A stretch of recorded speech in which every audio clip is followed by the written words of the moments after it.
Gure kasuan danaz izan ametza modua, eta gure intentzio nausisa esan, sustrai horrek modu baten, toke exotiko batekin edo erakustia.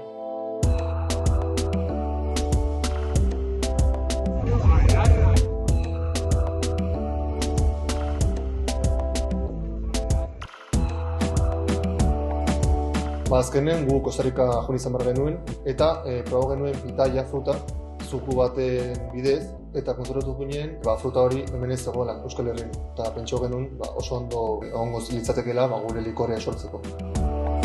Ikusi gauen, gaur egungo merkauen ezagoela inungo likorerik, benetan Euskal Herriko publikoakin konekatzen zagoena. Horregatik erabaki gauen sortzia likore bat enfokauta horretan. Euskal publikoakin eta konekatzen zagoen likore bat sortzera. Hasi ginen txikitasunetik, egon zan distribuidora bat gurekin konfiau zauena, horrek lagundu zuzkun apur bat inguru horretatik zabaltzera, batez be Zumarraga eta Arrasaten, hastapen handi bat izen da Geroztik.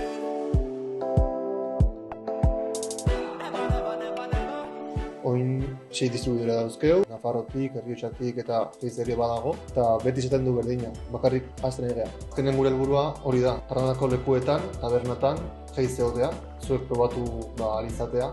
Azkenen txupito badala, sozializatzeko, ondo pasatzera, jendeekin konpartitzera, parandan bakozatzera.